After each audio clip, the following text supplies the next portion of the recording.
Initialement prévu pour novembre 2021 à Djerba en Tunisie, le sommet de la francophonie a été officiellement reporté le 13 octobre 2021 lors d'une réunion du Conseil permanent de l'Organisation internationale de la francophonie. Il faut dire que cette décision fait suite à la situation politique qui sévit en Tunisie. Par ailleurs, à la veille de cette réunion, les représentants des 88 États membres et associés avaient déjà convenu de repousser l'échéance à l'automne 2022.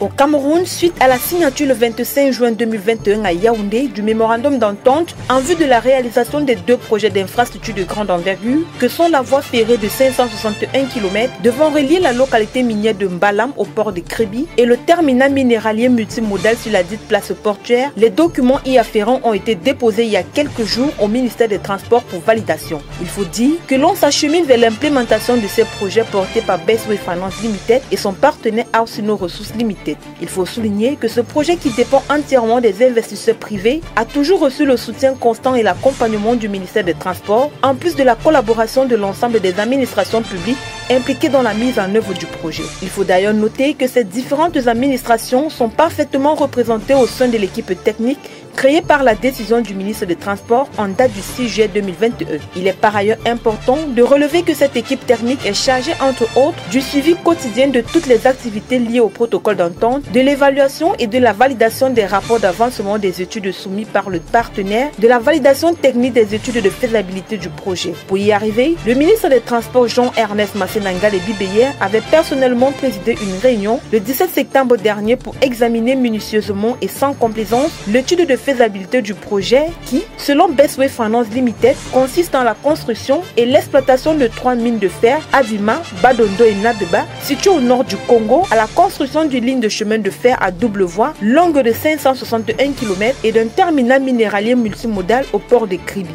Il y a eu par la suite celle tenue les 4 et 5 octobre dernier, présidée par le secrétaire général du ministère des Transports, par ailleurs coordonnateur de l'équipe technique, avec pour objectif d'examiner et de valider les études de faisabilité actualisées conformément aux recommandations de la réunion du 17 septembre 2021. Au cours des échanges, Bestway Finance Limited et son partenaire Arsino Ressources Limited ont produit un document sous la forme d'un condensé de réponses aux recommandations et observations formulées par les représentants des administrations et structures publiques impliquées dans le suivi et la mise en œuvre du projet. C'est donc au terme de ces travaux que le document final a été produit et déposé en début de semaine au ministère des Transports pour examen avant son acheminement au Premier ministère et à la présidence de la République.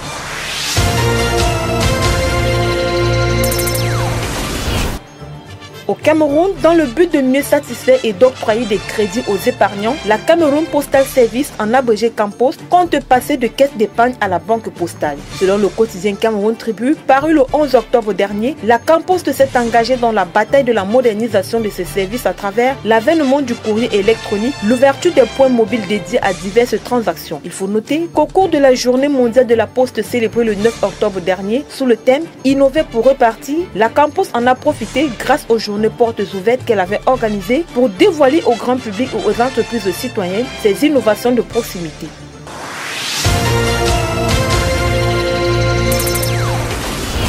Au Cameroun, selon Gabriel Bayrobé, ministre en charge de l'agriculture et du développement rural, la production annuelle du café a chuté de 125 000 tonnes par an à moins de 30 000 tonnes par an. Des données qui ont été relevées le 11 octobre dernier à Yaoundé, pendant que le ministre recevait en audience le secrétaire général de l'Organisation interafricaine du café, Salomon Routega. D'après le ministre camerounais de l'agriculture et du développement rural, cette baisse de la production s'expliquerait non seulement par la chute des coûts sur les marchés internationaux, mais également à cause de certains problèmes auxquels sont confrontés les agriculteurs, notamment les plantations vieillissantes et les rendements en dessous de 300 tonnes par hectare. L'on compterait également le manque de financement. Pour le secrétaire général de l'Organisation interafricaine du café, le Cameroun est l'un des membres actifs de cette organisation. Et c'est à ce titre que le secrétaire général a estimé qu'il sera de bon ton de trouver des voies et moyens afin d'aider le Cameroun à développer son café avant d'évoquer les stratégies pour promouvoir la consommation locale et la recherche des partenariats sûrs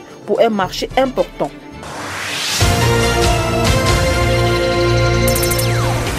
Au Burundi, Évariste et Angeline Daïchimi ont pris part le 13 octobre 2021 à la messe de commémoration du 60e anniversaire de l'assassinat du prince Louis Rwagasore, héros de l'indépendance tenue à Marie-Bouja. Au cours de ce recueillement, dont ont également pris part les autorités administratives du pays, Félix Foupi, curé de la cathédrale Regina Mundi, dans son homélie, a appelé au rejet du péché pour arriver à la liberté d'esprit. Car c'est avec une conscience libre qu'on parvient à la sainteté, à l'amour du prochain et à la vérité, a-t-il précisé.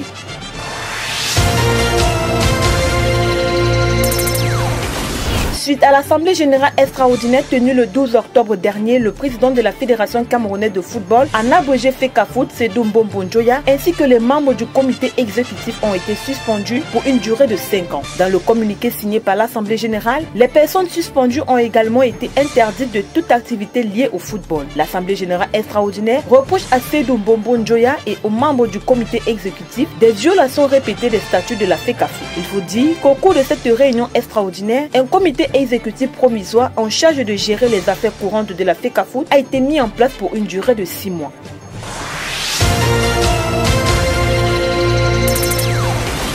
4-0, c'est le score final de la rencontre de football qui a opposé l'Algérie au Niger le 12 octobre dernier. Malgré un premier quart d'heure de jeu un peu difficile, les Fennecs ont su s'imposer face au Niger. À la 20e minute, le milieu offensif Riyad Mahrez, servi au point de pénalty par l'attaquant Bagdad Boneda, ouvre le score.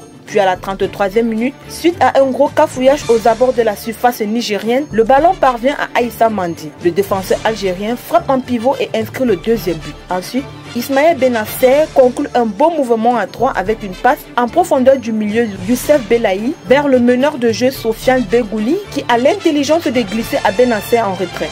Ce dernier, à la 48e minute, ne laisse aucune chance à Kassali Daouda, le gardien de but nigérien, et inscrit le troisième but. À la 54e minute, Mahrez rend la politesse à Bounedjah en lui glissant le ballon. L'attaquant en profite pour marquer lui aussi à bout portant le 4e but. Il faut dire que grâce à cette victoire de l'Algérie, les Nigériens, tout comme les Djiboutiens, ne peuvent plus viser la première place du groupe A. Suite à cette élimination du Niger, l'Algérie rattrape le Burkina Faso en tête du classement du groupe A avec 10 points en attendant les 2 dernières journées prévues du 11 au 16 novembre 2021.